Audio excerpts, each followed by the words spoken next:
Hello, chess people. Welcome back to another video. And today we are going to go over a topic called what separates an intermediate player from an advanced player. Um, my friend and fellow chess punk, Amy, um, decided to show me this game and asked for my feedback, very politely, by the way. And and I gave her my opinions, my thoughts on it, and I decided to share those because I thought this game was fairly instructive and kind of, and you can kind of see what goes on in the mind of a 1000 player. So what separates a 1000 player from an advanced player? Basically, an advanced player, I would say, is about 1600. So let's go through the game. And we're on to a wild start with the symmetrical English. Amy likes the English lately, which I don't. It doesn't really matter what your opening choice is anyway, especially at these levels. Um, D3 to defend E4, and I don't really. I'm not a big fan of this setup for black, just because of the D5. Um, D5 square is left a little weak, and Um, white can sometimes take advantage of it. Bishop g2, knight to d5, castle, and this is a move that tells me you're a beginner. Like, like this is one of the main moves that tells me that you're a beginner. Um, there is no the knight moved one, two, three moves to attack to take out a knight that moved um, that moved once. Um, it's three, yeah, and it's not very efficient. Um, Also, and black has moved his knight twice in the opening, whereas white has moved two pieces and castled. So that's very good play by Amy. Here, knight f6, knight c3, a6, bishop d2, getting all of her pieces into play. Very good, well played. Knight here, and yeah, this move isn't really needed. Not a knight g4 isn't threatening anything. There are no threats that black is making, and basically I think a better move is just let's just play queen to b3, just putting pressure on black's queen side. There's no reason to play bishop g2. Queen f6. There's no threat here. I'm not sure what it's defended twice. Not sure where the threat is here. h3, knight h6, knight e4. All right. This is also a move that tells me you're a 1000 player. Um, it means that neither player really understands the importance of outposts. Now, outposts are squares that cannot be challenged by pawns. So I am talking about this square, d5 in particular. Black has moved both of his pawns past the 6th rank um, to get a firm hold on this square. The reason I'm not such a big fan of this pawn structure is because it leaves this d5 square wide open. Um, and so basically it cannot be if Amy had put the knight here, let's say she had put the knight there, it attacks a queen, it attacks these squares, it comes with a threat, two threats, um, and you're preparing this b4 push. Um, Perhaps you want to prepare it with a3 and b4. Perhaps rook b1 first, and b4, and you have a massive initiative on the queen side. That's why this move is so good. It's a multi-fast. It does multiple things. You want to look for moves that do multiple things. Um, Good players will look for moves like knight d5 because they do many things at once rather than one move threats. Ooh, I'm attacking a queen. Ooh, I'm attacking this piece. Ooh, I'm attacking this piece. Piece moves away. What do I do? That a lot of intermediate play is one move threats. Um, but here you have multiple threats. Black must defend, and white has the initiative due to his massive lead in development. So, and it's attacking these weak dark squares that black made weak by pushing there. And knight d5 locks this bishop out of the game for the time being. So that's why. Um, Queen g6, b4, good move. I think that's a good move. Takes initiative on the queen side. Computer doesn't really like it, but who cares? Here, and here. Yep, this not you're not so no. You shouldn't be so quick to trade queens. Um, when you're ahead in development, you don't want to be trading material. That only helps black. Um, um, what you should be doing is using your queen to take more initiative on the queen side in this position, or prepare this and then play something like here or here. Um, Basically, white should be trying to use their queen as to take advantage of the fact that um, black has a very massive lack of development.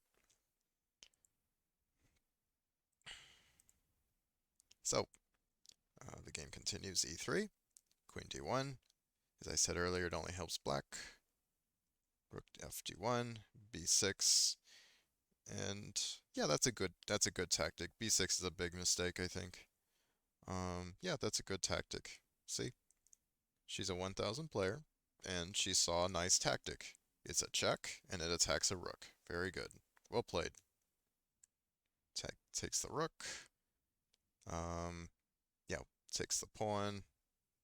Oh, another thing about e3 is she actually told me this that um, she was afraid of bishop takes h3. So um, let me just make a move that's makes progress. So let's play here. Um, and you calculate all this beforehand. Basically, you don't have to take this bishop. You can just take another pawn. Because if black does take the bishop, moves the defender, king captures, knight g4 to threaten checkmate, you have this move, which um, basically you need to see this position um, on this move. You just kind of have to see this position and to see this position and evaluate it um, as very good for white.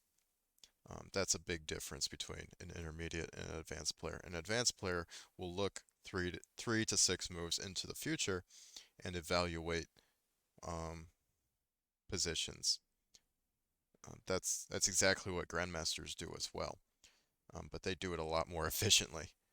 Um, a lot of times, grandmasters are um, not thinking about their next move because they already know what they're going to play in the next move. What they're thinking about is evaluating position after a long series of moves. So this is kind of a miniature version of that. Queen d1, rook here, um, And here is a very nice tactical shot, as we said. And yeah, f3, very not a good move. Does not compromise White's position, but it doesn't make really any progress because, God gives you one, two, three, four pieces, two bishops and two rooks, and you move pawn. What? Yeah, that just doesn't make sense. It really doesn't. And notice that the eval bar just plummets after f3. It just absolutely plummets because it gives initiative back to black. It does prepare a trap here, but is black is going to see that. He's going to prevent that, supposedly. Okay, he didn't prevent that. I don't think I went this far in the game, so this is going to be kind of like my reaction. Here, here, here. Yeah, that's all good. Yeah. Allowing black to solidify these pawns here is really not good for white. King f2 here, rook g1, trying to get pieces into the game, I think she's moving her queen way too much. Yeah, her king way too much. Move your pieces, Amy. Move them to better squares. Attack your opponent's position. When you're ahead in material, you need to, you are up a rook, a full rook. Use your extra material to attack your opponent's position. Moves like king e2 are just not going to cut it. They're just not. King e2, bishop e7. Yep, good. Let's capture here. Good. That's solidifying the bishop in the middle of the board. This is a very good square for it. Bishop there. Oh, bishop takes f7. I'm not sure about that trade.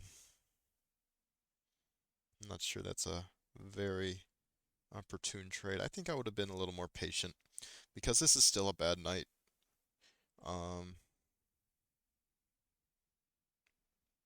I think I would have tried to prepare this advance. Let's say with rook f1. I think that's my best choice there. Let's say black makes progress. Attack here, and basically this is making progress in the position, and you have a threat, and you have, because you're attacking this knight, and white is much better because white is using all of their pieces. So that's a big difference. That's also a big difference between intermediate and advanced players, is that advanced players will recognize that they need to use their entire army, not just one piece. Basically, they try to make intermediate players will try to just take one piece and just gobble up, just wipe their opponent off the board with one piece. And chess doesn't work that way. It just doesn't. Okay, so we're back here. And yeah, your rooks are kind of misplaced here. I don't really like the placement here. They're attacking nothing. This pawn is this pawn is defended. You're better off. You're better off just repositioning your rooks and perhaps go for this break. So let's say something like this, this, this,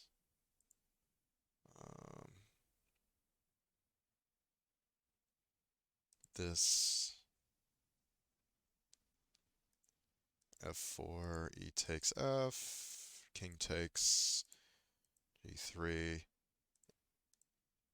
something like this, where white's making more progress. I probably made some bad moves here, or not so accurate moves, but that's kind of the line that I'm looking at. Oh, we didn't get there yet. Spoiler. My bad. King takes rook Yeah, I would have just repositioned my entire army to combat black. Basically, in the end game, your king is going to be the best blockader of pawns. So I think here I would just move my king over here as an alternative.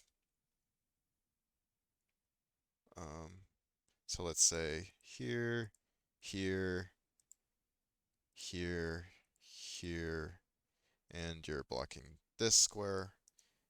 This bishop can't really do much because king is here, protecting here, and the rook is protecting here.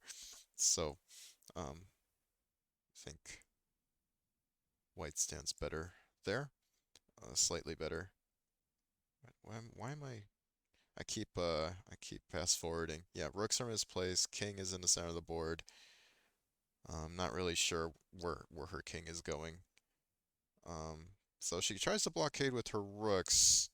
But the thing about rooks is that they're not very good defenders.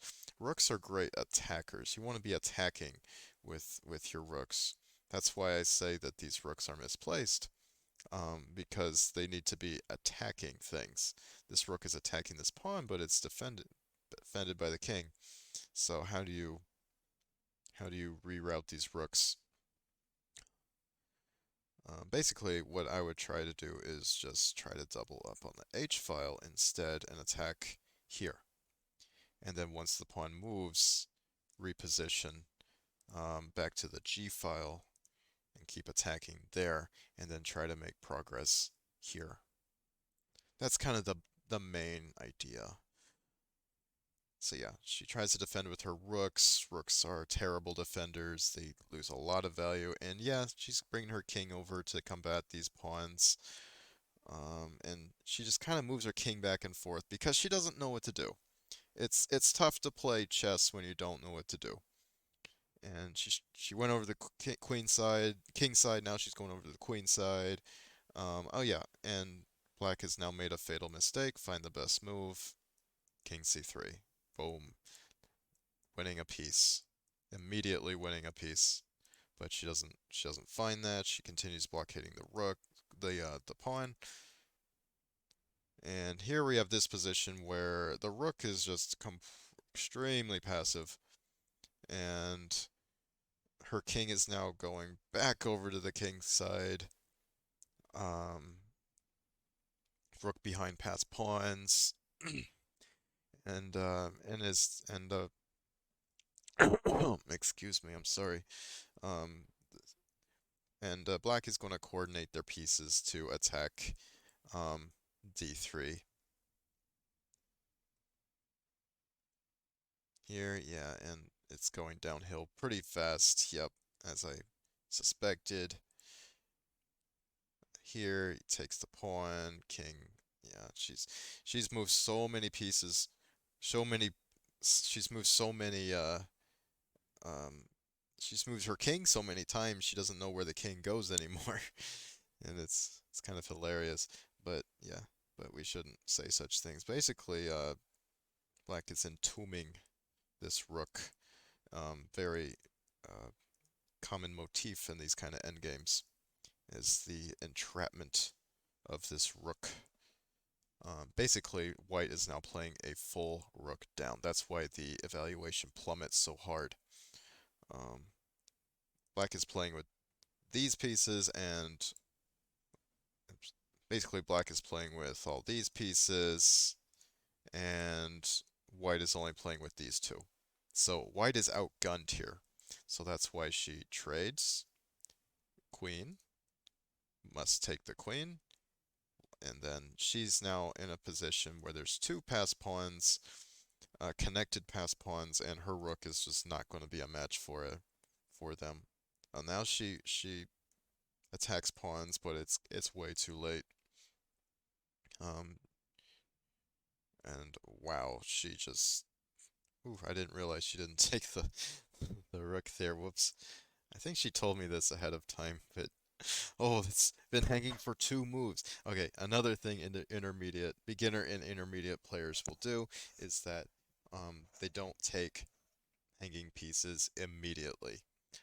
Some pieces will That's what I ran into when I was in intermediate. I would hang my queen for like 3 moves in a row. It was just hilarious. If you saw like any of my games on the internet chess club way back in the game, they were atrocious because I just sat there and hung my queen like 3 or 4 times, 3 or 4 times a game. It was quite bad. Yeah, now the ending is going as we expect, and there's very little that White can do now. And she gets and she kind of checkmates herself, which is a fitting end. So let's go back and go over what we went over. Uh, as an intermediate player, do not capture.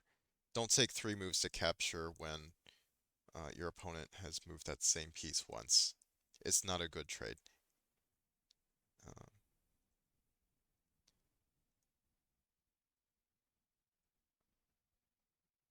yeah, here I would have played knight d5, immediate taking of the outpost. Learn about outposts. Outposts will up your game considerably. Yeah, didn't find the right square for her knight, so but she took and don't trade queens unless you have to, or unless you need to. She didn't need to trade queens here,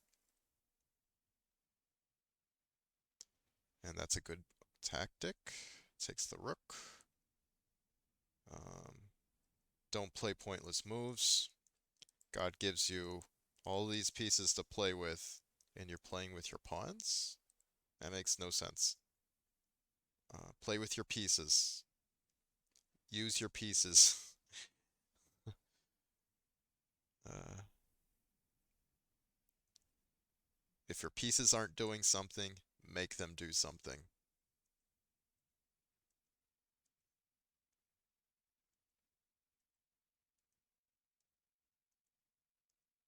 And in endgames, use your extra, if you're up material, use your extra material to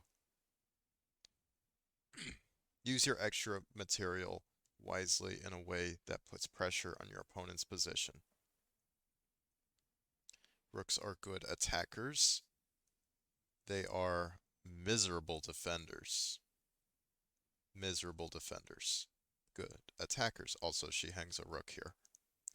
Oh, I don't know why my thing did that. Yeah. Um, her king just waffles back and forth between the the king side and queen side. Um,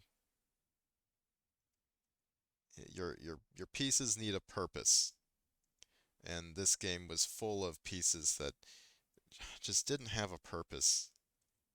Particularly her king and her rooks. It's very difficult to play chess when you don't have a purpose, when your pieces don't have a job to do. So give your pieces a job.